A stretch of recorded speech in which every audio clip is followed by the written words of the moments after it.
Sveiki, taigi pirmam video parodžiau, kaip valdyti patį WordPress'ą, dabar šiek tiek parodysime apie WooCommerce. Tai kas pagrindė aktualu, tai yra žinoma užsakymai, tai mes atsidarome orderius, WooCommerce orders, tai čia krenta visi vartotojų užsakymai ir šitoje vietoje, kada įkrenta užsakymas, mes galime jį atsidaryti ir peržiūrėti, jo galime pakeisti statusą. Šitoje vietoje mes matome visą informaciją, mokėjimą, taip toliau, galime perskaičiuoti. Čia matome statusų nautus, tai kas įvyko su tuo orderiu ir kas taip toliau. Čia galima invoice sugeneruoti, vartotojų istoriją ir kita papildoma informacija. Bet iš esmės čia mes valdome ir matome visus užsakymus, juos galime taipogi trinti, move to trash, changinti statusus ir panašiai. Antras labai svarbus momentas yra WordPress'o produktai. Tai mes turime produktus, galime, kaip vis laik rekomenduoju, add new product arba atsidaryti esamą produktą.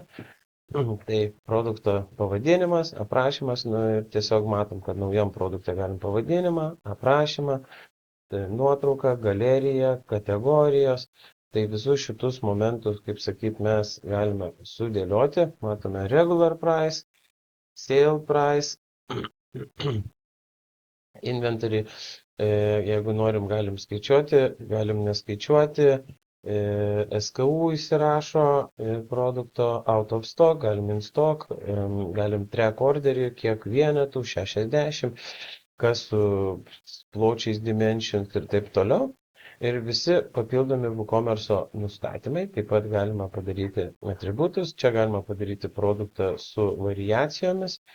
Mes tada turime sukurti atributų, išsirinkti. Tarkim, kažkoks atributas ir mes pasiemam porą value ir used for variations išsaugome, tada paspaudžiame variacijos ir sugeneruojame visas variacijas iš esamų. Šiuo atveju bus taip, namas, būsto tipas namas, mes nepridėjom būtų. Taip, būsto tipas namas ir butas, einam į variacijas, generate variations, sugeneruojam variacijos, turėtų būti namas ir butas. Taip, tai vienas kainuos 60, kitas kainuos 70. Ir jeigu mes produktą papublishinsim,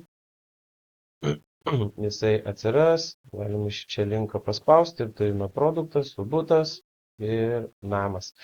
Taigi, viskas, visi produktai valdomi per čia, tai mes dabar sukurtą produktą tiesiog paspausime trash ir išsitrinsime.